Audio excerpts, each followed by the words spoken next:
ஸ்ரீ குருப்யோ நமக. குருர் பிரம்மா குருர் விஷ்ணுர் குருர் தேவோ மகேஸ்வரக குரு சாட்சாத் பரம் பிரம்ம தஸ்மை ஸ்ரீ குரவே நமக. சதாசிவசமாரம்பாம் சங்கராச்சாரிய மத்தியமாம் அஸ்மதாச்சாரிய பர்யந்தாம் வந்தே குரு பரம்பராம். குரவே சர்வலோகானாம் விஷஜே பவரோகிணாம் நிதயே சர்வவித்யானாம் தட்சிணாமூர்த்தயே நமக. ஸ்ருதிஸ்மிருதிபுராணானாம் ஆலயம் கருணாலயம் நமாமி பகவத்பாதம் சங்கரம் லோகசங்கரம். सदात्मध्याननिरतं विषयेभ्यः पराङ्मुखं नौमि शास्त्रेषु निष्णातं चन्द्रशेखरभारतीं. विवेकिनं मगाप्रज्ञं धैर्यौधार्यक्षमानिधिं सदा अभिनवपूर्वं तं विद्यातीर्थगुरुं भजे. भारतीकरुणापात्रं भारतीपदभूषणं भारतीपदमारूढं भारतीतीर्थमाश्रये. विद्याविनयसम्पन्नं वेदरागं विवेकिनं वन्दे वेदान्ततत्त्वज्ञं विदुशेखरभारतीम्. அனைத்து பெரியோர்களுக்கும் நீலாயதாட்சிகுமாரின் நமஸ்காரங்கள். பிரதிகொரு வாரம் நம்ம நடமாடும் சாரதாம்பாளான நம்முடைய பிரத்யக்ஷ பகவான் ஜெகத்குரு ஸ்ரீ ஸ்ரீ ஸ்ரீ பாரதி தீர்த்த மகாசுவாமிகளின் சச்சரித்தத்தை கேட்டுக்கொண்டிருக்கிறோம். போன வாரத்தின் தொடர்ச்சியை தான் தொடர்ந்து கேட்கப் போகின்றோம். 9வது வாரமாக இந்த சச்சரித்தம் ஜெகத்குரு ஸ்ரீ ஸ்ரீ ஸ்ரீ விதுசேகர பாரதி மகாசுவாமிகள் அவர்கள் தம்முடைய குருநாதரின் மகிமைகளை பற்றி செய்து அருளிய அருளுரைகளைத்தான் நாம கேட்டுக்கொண்டிருக்கோம்.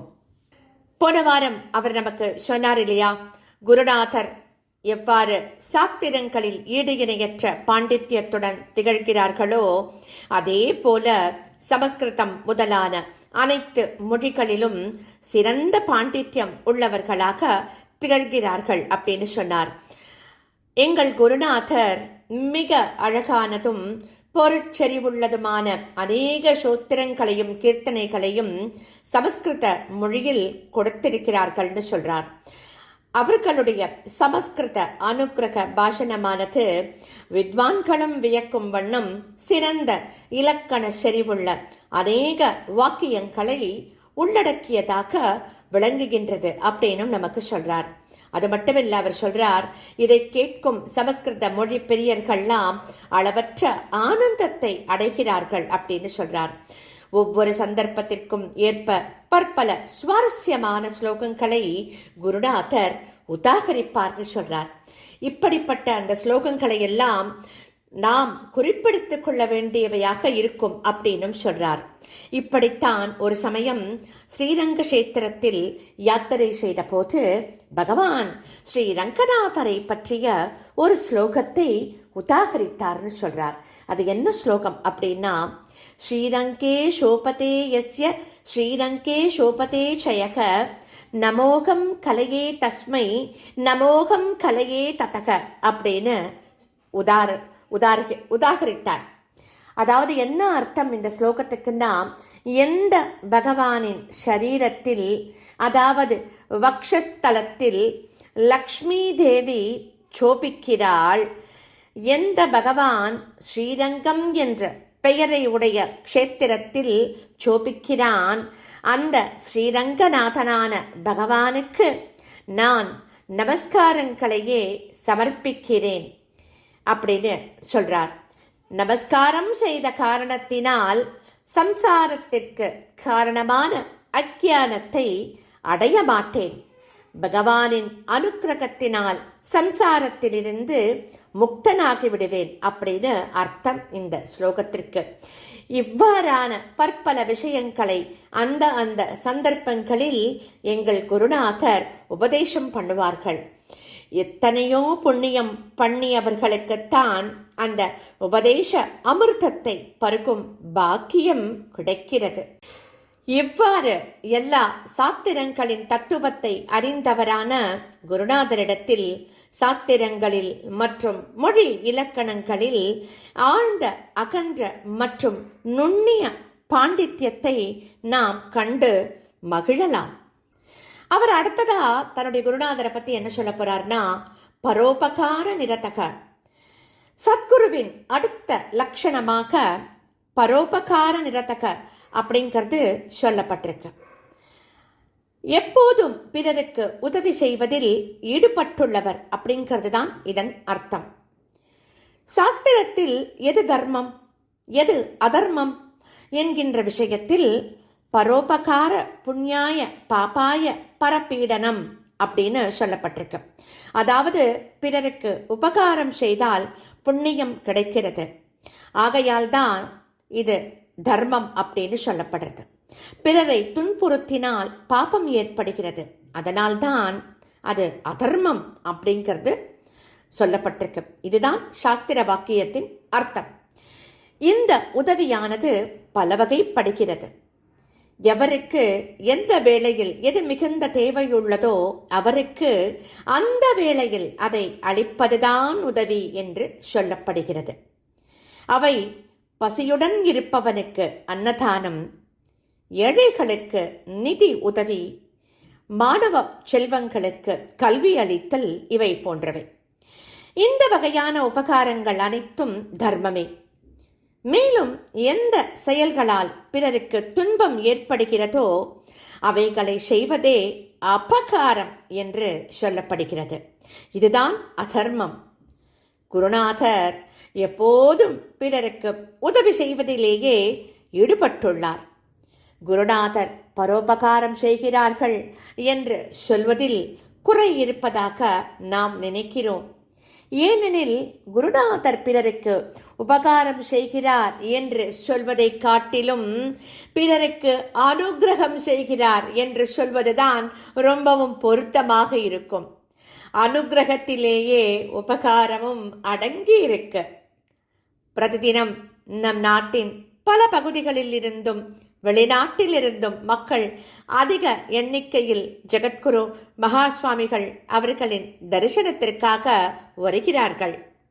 அவர்களை கீதையில் பகவான் சொல்லியபடி 4 வகையாக பிரிக்கலாம். எப்படின்னா, இதில் சிலர் கடனாலும் சிலர் நோய்களாலும் மிகவும் பாதிக்கப்பட்டவர்களாக தம்முடைய துக்க நிவாரணத்தை வேண்டியவராக தரிசனத்துக்கு வருகிறார்கள். அவர்கள் அனைவருக்கும் குருநாதர் தம்முடைய ஆசீர்வாதங்களை வாரி வழங்குவதோடு அவரவருக்கு ஏற்றதாக சாஸ்திரங்களில் போதிக்கப்பட்டுள்ள வழிகளை உபதேசிப்பதன் மூலம் அவர்களின் துக்கங்களை நிவாரணம் செய்கிறார்கள். குருநாதரின் கருணை கடலில் மூழ்கி தலைத்த பக்தர்களின் திடமான நம்பிக்கை என்னவெனில், எங்களுடைய கஷ்டங்கள் எல்லாம் ஜெகத்குரு அவர்களின் சரணார விந்தங்களை தஞ்சமடையும் வரைதான். எப்போது நாம் குருநாதரின் சரணார விந்தங்களை தஞ்சம் அடைகிறோமோ அப்போதே அவர்களின் அருளால் எங்கள் கஷ்டங்கள் எல்லாம் விலகி நாங்கள் நன்மைகளை அடைகிறோம் என்பது பக்தர்கள் ஒவ்வொருவரின் அனுபவமாகும். குருநாதர் தமது அமிர்தமான உபதேசங்களாலும் தவறாத ஆசீர்வாதங்களாலும் துன்புற்றவர்களின் துயர்களை தீர்த்து களைகிறார்கள்.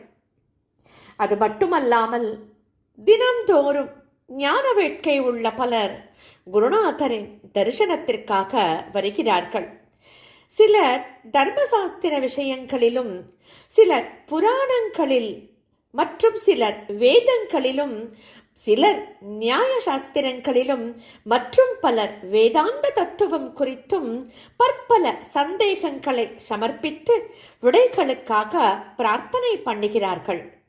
குருநாதர் அவரவர்களின் தகுதிக்கு ஏற்ப தர்ம தத்துவங்களையும் பிரம்ம தத்துவங்களையும் உபதேசம் செய்து உரிய விடையை அதன் பிரமாணத்துடன் கூறி அவர்களுடைய அஞ்ஞானத்தையும் சந்தேகத்தையும் நீக்குகிறார்கள். அவ்வாறே தினந்தோறும் தர்ம காரியங்களுக்காக பலர் குருநாதரிடம் உதவி வேண்டியும் வருகிறார்கள். நாட்டில் எங்கெல்லாம் பகவானுக்கு ஆலயம் நிர்மாணிக்கப்படுகிறதோ, பசுக்கள் காப்பாற்றப்படுகின்றனவோ, வேத சாஸ்திரங்களின் பிரச்சாரம் செய்யப்படுகின்றதோ, ஏழைகளுக்கு உதவி செய்யப்படுகிறதோ, அங்கெல்லாம் அந்த காரியங்களுக்காக சாரதா பிரசாதமான நன்கொடை அளிப்பதின் மூலமும் தவறாத ஆசீர்வாதங்களினாலும் கருணா கடாட்சத்தாலும் அக்காரியங்களை செய்பவர்களை அனுக்கிரகித்து ஊக்குவிக்கின்றார்கள் எங்கள் குருநாதர். இன்னும் சிலரோ எனில் தினந்தோறும் குருநாதரை தரிசனம் மட்டும் செய்ய வேண்டும் என்கின்ற எண்ணத்தோடு வருகிறார்கள். வேறெதையும் அடைய வேண்டும் என்ற எண்ணம் இவர்களுக்கு இல்லை. குருநாதரின் தரிசனம் கிடைத்தால் போதும், அவர்களுக்கும் குருநாதர் அனுகிரகம் செய்கிறார். இப்படி குருநாதர் எப்போதும் பரோபகாரத்தில் ஈடுபட்டுள்ளார் அப்படிங்கிறத நம்மால உணர்ந்துக்க முடியறது இல்லையா?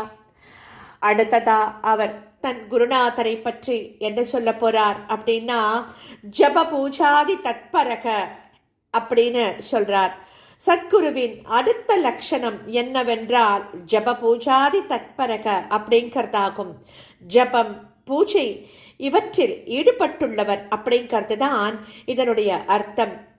நாம இத பத்தி அடுத்த வாரம் தொடர்ந்து கேட்கலாம். ஸ்ரீ சத்குருநாதா சரணம் சரணம் சரணம் சரணம் சரணம்.